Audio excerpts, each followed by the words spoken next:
Hey everyone, I'm Sarah Collins. I'm 27, a painter who gets by on small commissions, and I'm here to share a story that's been weighing on me for a while.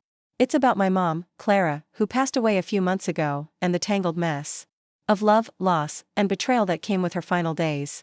Losing her broke my heart, but it also opened my eyes to truths I couldn't ignore. This is a raw, real story, and I promise it's worth sticking around for. It's about family, forgiveness, and finding strength when everything feels like it's falling apart. Let's dive in. I'm standing in my mom's cluttered living room, surrounded by cardboard boxes and memories. The air smells like old books and her favorite lavender candles. Mom's been sick lately, her energy fading, so we decided she'd move into the guest house on my sister Lauren's property. It seemed like the practical choice. She'd be closer to family, and Lauren's place is picture perfect, with its manicured lawn and big, airy rooms. But as I tape up a box of Mom's dishes, Lauren's leaning in the doorway, arms crossed, her perfectly manicured nails tapping against her sleeve. "Sarah, why do you always make everything so complicated?" she says, her voice sharp, like I'm the one causing a scene. I'm helping Mom pack, sorting through decades of her life, while Lauren's done nothing but complain about how stressful this move is for her. I pause, gripping a chipped mug Mom loved. Complicated? Lauren, she's our mom. She's sick, and I'm just trying to make this easier for her. You could help, you know. Lauren rolls her eyes, her blonde hair catching the sunlight like she's in a shampoo commercial. Help? I'm giving her a place to live, Sarah. A whole guest house. Do you know how many people would kill for that? She's lucky. Lucky? The word slips out, bitter and sharp. You mean lucky she's paying you rent for a guest house you haven't used in years? Lucky I'm here doing all the work. While you act like your Mother Teresa? Lauren's lips tighten, but she doesn't flinch. You're so dramatic, she says, then turns and saunters back to her main house, leaving me standing there, my hands shaking with frustration. It's always like this. Lauren does the bare minimum, then spins it like she's the hero. Meanwhile, I'm the one picking up the pieces, making sure Mom's okay, because someone has to. That evening, everything changes. I'm sitting with Mom on her couch, her frail hand resting in mine. She's thinner now, her once vibrant eyes dulled by fatigue. The doctor's call comes through, and I put it on speaker, my heart pounding. Clara has lymphoma, he says, his voice clinical. But heavy. 6 months to a year, with treatment. The words hang in the air like smoke, choking me. Mom squeezes my hand, but I can barely feel it. I call Lauren to tell her, my voice trembling. Lauren, it's bad, I say. Lymphoma. 6 months. Maybe a year. There's a long pause, then her voice, flat and detached. Well, that's awful. But at least she's got the guest house, right? That's something. I grip the phone so hard my knuckles turn white. That's all you've got? That's awful? She's dying, Lauren. Dying. What do you want me to do, Sarah? She snaps. Quit my life to play nurse? I'm doing what I can. You're not the only one with problems. Problems? I laugh, but it's hollow. Try showing some compassion. Take her to a doctor's appointment. Spend time with her. She's your mom too. Lauren sighs, loud and exaggerated. I'm handling things my way. Don't make this about you. She hangs up, and I'm left staring at the phone, my chest tight with anger and disbelief. How can she be so cold? But that's Lauren, always the star of her own show, while I'm stuck in the background, cleaning up her messed up mom's treatment start, and she gets weaker fast. She can't manage her finances anymore, so Lauren takes over her bank account. And bills. I don't love it. Lauren's never been trustworthy with money, but Mom insists, her voice soft but firm. Lauren's good with numbers, Sarah. Let her handle it. I bite my tongue and agree, hoping, just once, Lauren will step up. A few weeks later, Mom asks me to check her bank account. She's worried about covering some medical bills and groceries. Sarah, sweetheart, she says, her voice barely above a whisper, could you stop by the bank? Just make sure everything's okay. Of course, Mom, I say, brushing a strand of gray hair from her face. Her skin feels like paper, and it hits me how fragile she's become.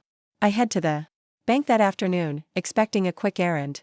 But when the teller hands me the account summary, my world tilts. Mom's account is nearly empty.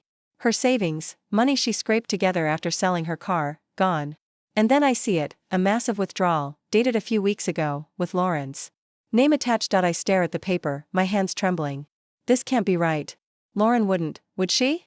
But the evidence is staring back at me, cold and undeniable. I step outside, the autumn air biting my cheeks, and call her, my voice shaking with rage. Lauren, what the hell did you do? I say the second she picks up. Why did you take all of Mom's money? There's a pause, then her voice, casual as ever. Sarah, calm down. It's not what you think. Not what I think. Her account's empty, Lauren. Empty. And your name's on the withdrawal. She sighs, like I'm overreacting. It's a loan, okay? I needed it for some house repairs. I'll pay it back in a few months. Mom doesn't even know, and she doesn't need it right now. A loan? I choke out, my voice rising. You took every penny she had without asking her? She's sick, Lauren. That money was for her care, her groceries. Do you even hear yourself? Don't be so dramatic, she snaps. I'll pay it back. You're making this a bigger deal than it is. Mom asked me to check. Because she's worried about buying food, Lauren. Food? And you're out here stealing from her? You're disgusting. She won't find out, Lauren cuts in, her voice sharp. Because you're not telling her. It'll stress her out, and she doesn't need that. I'm handling this. Sarah. Stop acting like I'm the villain. Handling it? I shout. You mean dumping everything on me while you rob her blind? You're unbelievable. If you care about Mom, you'll let this go, she says, her tone icy. You tell her, and you'll break her heart. Think about that.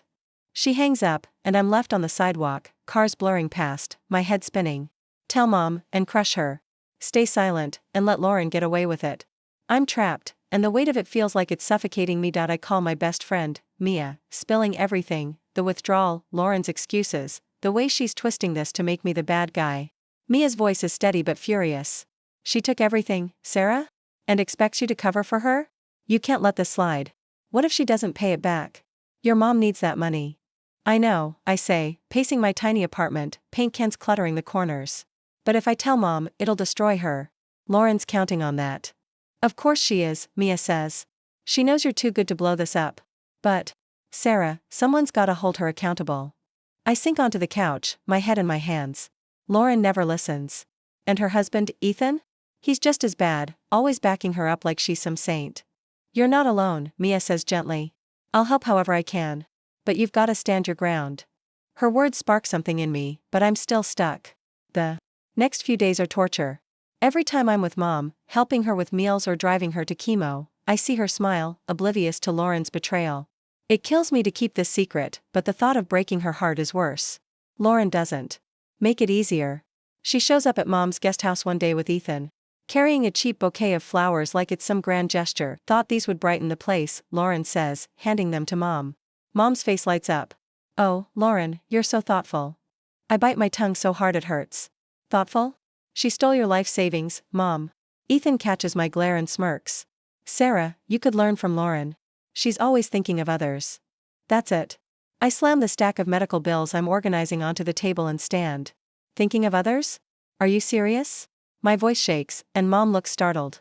Sarah, what's wrong? Nothing, I mutter, grabbing my jacket. I just remembered something I need to do. I storm out, hearing Lauren's voice behind me, low and mocking, always so dramatic. I need to clear my head, so I run errands the next day, weaving through Main Street with a grocery list in my mind. That's when I see her, Lauren, stepping out of a high-end boutique, laughing with a sales clerk, 3 glossy shopping bags swinging from her hands.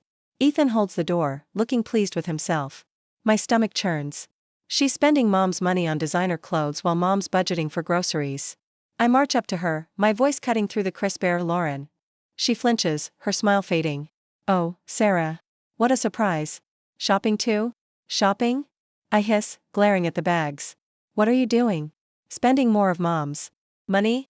Her face hardens, but she recovers fast, flashing a tight smile. Don't be ridiculous.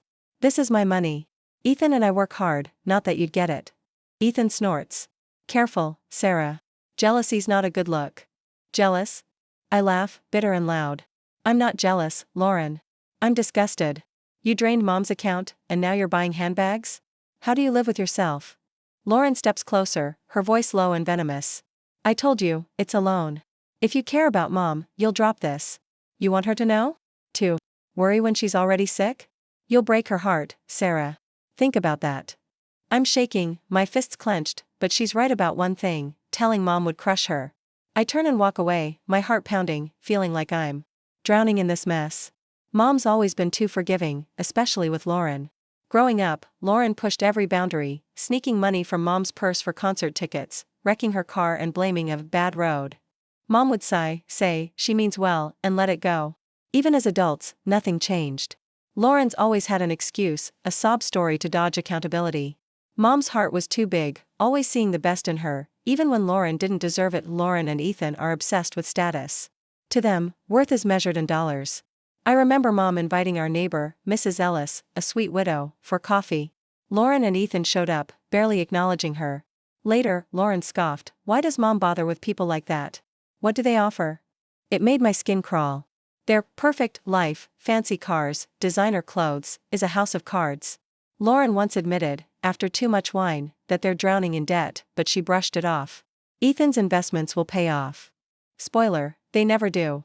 Mom's decline is slow but relentless. She loses her appetite, her strength, her spark. Some days, I barely recognize the woman who used to dance in the kitchen to old jazz records.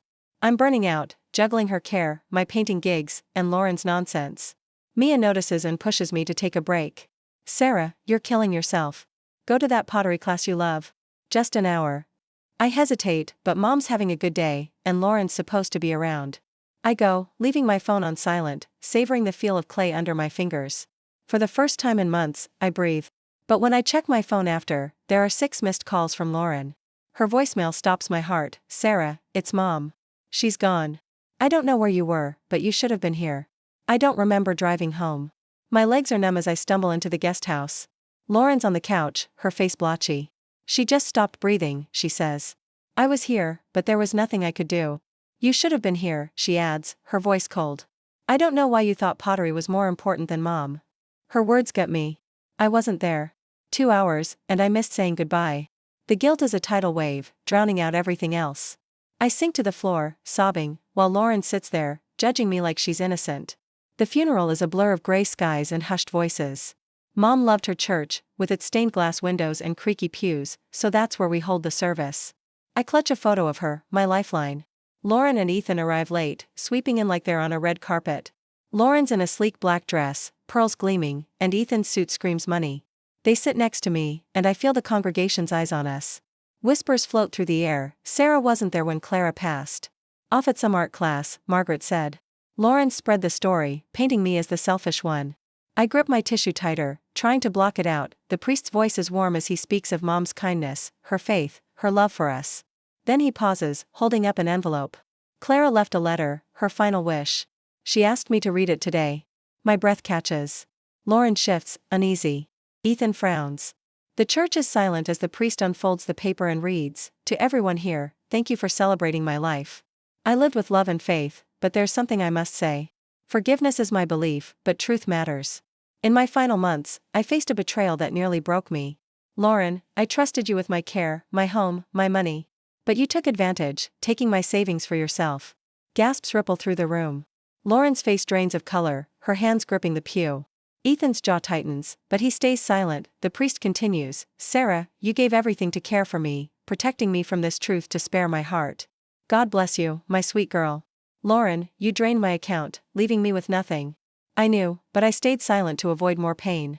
But the truth must be known." Tears streamed down my face. She knew. All this time, Mom knew, and she carried it alone to protect me. The church is heavy with judgment, eyes on Lauren, who's frozen, exposed. She stands suddenly, her chair scraping. "This is ridiculous," she hisses. She was sick, confused. I did everything for her. Her voice cracks, desperate. I was under pressure. I needed that money for the house, for us. "Enough," the priest says firmly. "Your mother's words stand." Lauren glares at me, her eyes burning. "I hope you're happy," she spits, storming out, Ethan trailing behind. The doors slam, echoing like a gunshot. People whisper, some offering sympathy, others staring in shock. Mia finds me, her hand on my shoulder. "Your mom saw you, Sarah. She knew you were her rock." I nod, tears falling. Mom's letter lifts a weight I didn't know I carried. She saw me, loved me, even when I felt invisible. As the service ends, people stop to hug me, their words warm with respect. Lauren's mask is gone, and the truth is out. That night, in my quiet apartment, I hold Mom's photo close. "Thank you," I whisper. For the first time, I feel peace. Mom's love was bigger than Lauren's betrayal, and that love carries me forward. If you're out there, fighting for someone you love, feeling unseen, keep going. The truth finds a way, and you're stronger than you know. Stick with me, this story's not over yet.